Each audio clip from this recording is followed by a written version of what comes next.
Et si je te disais qu'avec seulement 15 minutes à 2 heures si t'es vraiment patient, tu pouvais littéralement sauver la vie de 3 personnes? Tu me crois pas? C'est un geste simple mais tellement puissant, sans danger, qui te coûte rien à part un peu de ton temps. Chaque fois que tu le fais, tu permets à quelqu'un qui souffre, qui est gravement malade, qui est entre la vie et la mort, ou même qui essaie juste de se battre, de continuer à vivre. C'est si simple et pourtant beaucoup de gens n'ont pas conscience de l'ampleur de la situation, ni de l'impact énorme que ce geste peut avoir. Alors pose-toi, mets-toi à l'aise, prends le temps et écoute. Parce qu'aujourd'hui je vais te raconter quelque chose qui vaut le coup de s'en souvenir.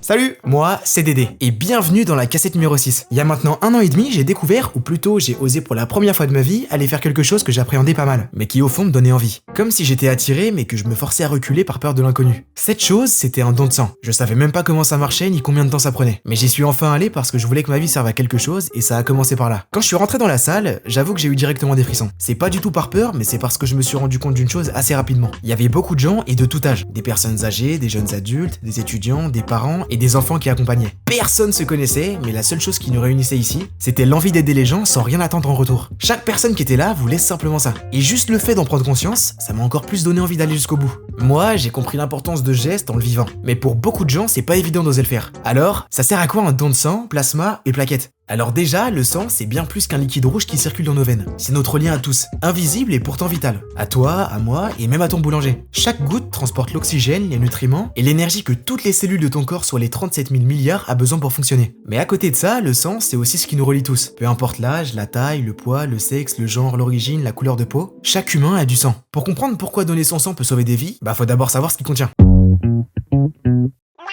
En fait, le sang, c'est composé de plusieurs choses essentielles. Pour voir les différents composants, on utilise une machine qui s'appelle une centrifugeuse. Tu vois, quand tu bois du jus d'orange ou du jus de pomme, si tu laisses longtemps la bouteille reposer, tu vas voir des dépôts de pulpe tout au fond et le liquide au-dessus. Donc en résumé, avec le temps, les éléments les plus lourds se déposent au fond à cause de leur poids et les plus légers vont en haut. Et bien la centrifugeuse fait exactement la même chose mais beaucoup plus rapidement. Tu mets le sang dans un tube, après la centrifugeuse tourne très très vite et la force qui se crée grâce à la vitesse permet de pousser les éléments les plus lourds vers le fond et les éléments les plus légers restent en haut. Et le résultat, ça fait 3 couches différentes au lieu d'une seule. Tout en bas, on va retrouver des globules rouges. C'est pas compliqué, c'est littéralement ce qui donne au sang sa couleur rouge. Leur mission principale, c'est de prendre l'oxygène que tu respires au niveau de tes poumons et de le transporter à toutes les cellules. C'est comme des mini-camions qui livrent l'oxygène à tout ton corps. C'est pour ça qu'on appelle ça la circulation sanguine. Sans eux, pas d'énergie, pas de mouvement, donc pas de vie. Au milieu, il y a une fine couche composée de 2 choses. Déjà, on a les globules blancs. Eux, c'est l'armée du corps. Ils transportent rien, mais ils aiment bien se battre. C'est des mini-soldats qui te défendent contre les virus, les bactéries, en fait, tout ce qui essaie de te rendre malade. Sans eux, la moindre petite infection pourrait devenir fatale. Et même un petit rhume. Dans cette couche, il y a aussi les plaquettes, c'est les réparateurs. Quand tu te coupes, elles vont détecter la lésion et vont s'accrocher à la paroi qui est abîmée. Ensuite, elles vont s'accumuler et former un bouchon. Comme ça, le sang il coule plus, il y a plus de fuite. C'est littéralement des plombiers. Attention, je parle pas de la coagulation, donc la croûte de sang. Les plaquettes, c'est une couche temporaire. C'est après qu'elles vont libérer une molécule qui va activer un mécanisme grâce au plasma, et après, ça va permettre la coagulation du sang, donc un bouchon plus solide. Et puis tout en haut, il y a le plasma. C'est le liquide jaunâtre qui représente plus de la moitié de ton sang avec 90% d'eau. C'est pas qu'un décor. Si les globules rouges sont les livreurs d'oxygène, les globules blancs les mini-soldats et les plaquettes les plombiers, alors le plasma, c'est l'équivalent de Uber Eats. Il transporte tous les nutriments pour nourrir ta cellule. Le sucre, les protéines, les lipides et les sels minéraux. Donc tout ce que tu as digéré après avoir mangé. Il y a aussi les hormones, donc les transporteurs de messages, les anticorps, donc les molécules qui défendent ton corps, et aussi les déchets à éliminer comme le CO2 par exemple. Nous, les personnes en bonne santé, on en a en quantité largement suffisante. Mais qu'est-ce qui se passerait si quelqu'un en avait pas assez? Et c'est là que les différents dons entrent en jeu.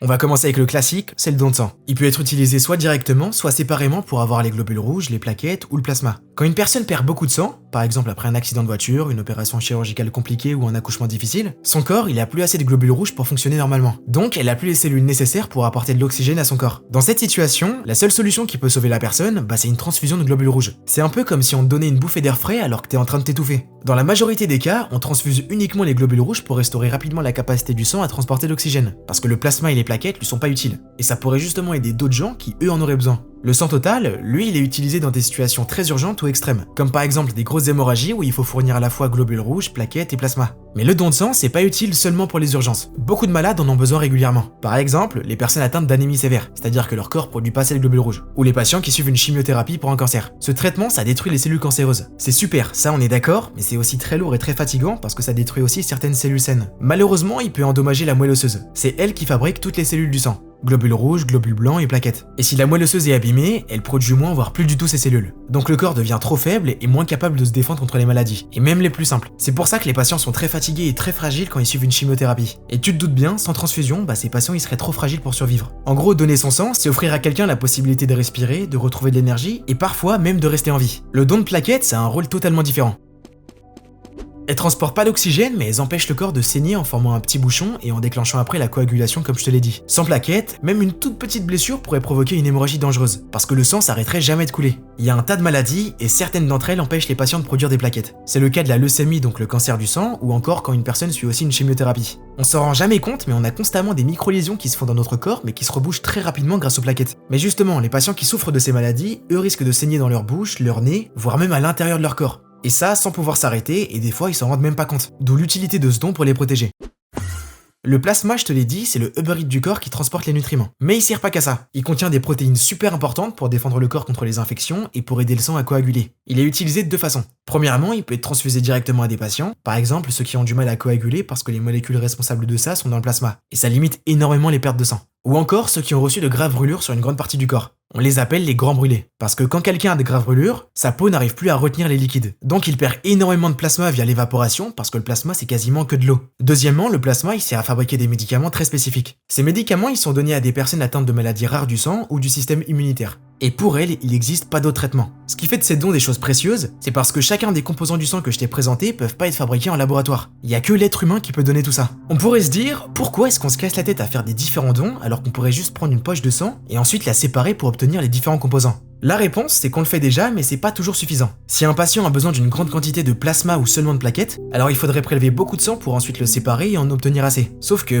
faut pas oublier que le corps humain fonctionne grâce au sang. Et je parle majoritairement des globules rouges qui transportent l'oxygène. Donc si on en prend trop au donneur, ça deviendrait trop dangereux pour lui. Et c'est pas le but. Pour te donner une petite idée, un adulte moyen, ça a 5 litres de sang, soit 5000 ml. Et un don de sang, ça représente 400 à 500 ml, soit un dixième du sang total que t'as. Et dedans, il y a à peu près 150 à 200 ml de plasma et 50 ml de plaquettes. L'autre moitié, c'est des globules rouges. En fonction des besoins des patients, on peut être amené à avoir besoin de grosses quantités. Et malheureusement, un don de sang suffit pas. Là, naturellement, tu pourrais te poser une dernière question. C'est ce que je me suis demandé. Pourquoi on mélange pas les différentes poches de sang, puis on les sépare pour avoir des grosses quantités? Alors, on a tous la même couleur de sang, ça ok, je suis d'accord. Mais on n'a pas exactement le même sang.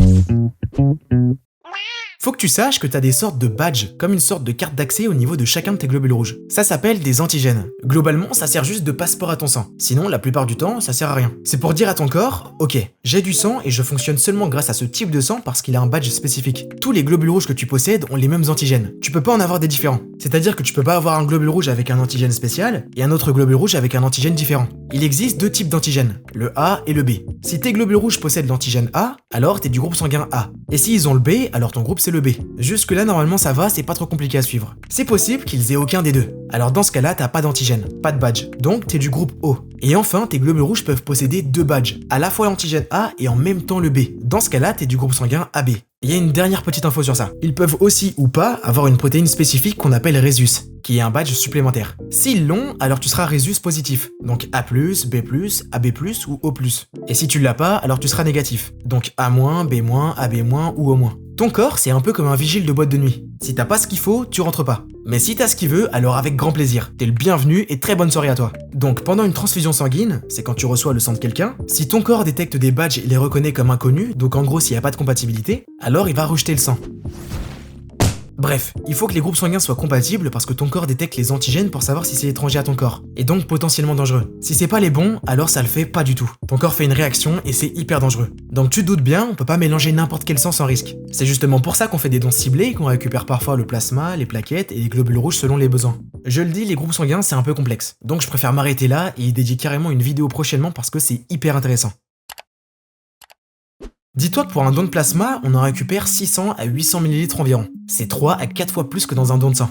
Et pour le don de plaquettes, on en récupère 200 à 400 ml. C'est 4 à 8 fois plus que dans un don de sang. Et c'est pas dangereux. On peut avoir autant de quantité par rapport à un don classique parce qu'en fait, pour ces deux dons, donc plasma et plaquettes, on ne fait que les prendre. Le reste, on le redonne directement. Ce qui fait que le corps humain, il perd pas de globules rouges. Et faut savoir que les globules rouges, c'est ce qui prend le plus de temps à ton corps pour les fabriquer. Dis-toi qu'après un don de sang, tu dois attendre 4 à 6 semaines avant que ton corps ait totalement recréé tous les globules rouges que t'as perdus. C'est parce que c'est des cellules très complexes et leur production par la moelle osseuse prend beaucoup de temps. Pour les plaquettes, suffit d'attendre 5 à 7 jours parce que c'est des petites cellules. Et pour le plasma, c'est beaucoup plus rapide. C'est pour ça qu'on en prend autant. On récupère ce qu'on a perdu hyper rapidement en 24 heures à 48 heures max. Parce que comme je te l'ai dit, c'est juste composé d'eau et de protéines. Je te rassure, c'est pas parce que ton corps a besoin de plusieurs jours pour recréer ses composants que tu vas être un zombie pendant ce temps-là. En réalité, il suffit simplement de bien manger et surtout de bien boire avant et après le don et tu seras en forme. D'ailleurs, avant de parler de comment ça se déroule un don, on va parler des conditions pour donner. Parce que tout le monde ne peut pas donner n'importe comment. Il y a des petites règles qui sont simples. Et elles sont là pour que le don soit sûr à la fois pour toi et bien évidemment pour les patients qui vont recevoir ton sang. Déjà pour commencer, il faut avoir entre 18 et 70 ans. C'est logique parce que ton corps doit être assez mature, donc assez en forme pour pouvoir supporter le prélèvement sans qu'il y ait un risque pour ta santé. Il y a aussi le poids minimum qui est fixé à 50 kg. C'est pas pour te compliquer la vie, mais simplement parce que si t'es trop léger, le prélèvement va représenter une trop grande partie de ton sang total et ton corps pourrait carrément mal le supporter. Ensuite, il faut être en bonne santé. Pas de fièvre, pas d'infection, et il vaut mieux attendre si t'as eu un petit rhume ou même si t'as eu un soin dentaire récent. Le but, c'est de protéger les receveurs, mais aussi toi pour que ton corps soit pas trop fragilisé. Il y a aussi des précautions liées au voyage. Comme par exemple, si t'as été dans des zones à risque comme certaines régions où il y a du paludisme ou du Zika. C'est des maladies qui peuvent contaminer le sang. Si tu t'es fait tatouer ou percer récemment, il faut généralement patienter 4 mois parce que quand tu te fais tatouer ou percer, l'aiguille traverse la peau et peut introduire des bactéries ou des virus dans le sang. Et avec ce temps d'attente, ça permet d'être sûr de pouvoir détecter ça dans ton sang. Parce que sinon, ça peut se cacher. Tout ça, ça permet de s'assurer qu'aucune infection se glisse dans le don. On pense rarement à le dire, mais la vie sexuelle joue aussi un rôle. Certaines infections comme le VIH, l'hépatite ou la syphilis se transmettent par le sang. Donc on regarde un peu les rapports à risque. Par exemple, si t'as eu un rapport non protégé. Et je parle bien de n'importe quel rapport intime avec un partenaire dont tu connais pas l'état de santé, donc tu sais pas s'il est positif ou non à des maladies. Alors il faudra attendre environ 4 mois avant de pouvoir donner parce que le dépistage détecte pas immédiatement. C'est pareil si t'as eu plusieurs partenaires récents ou même un partenaire récemment testé positif à une infection transmissible par le sang.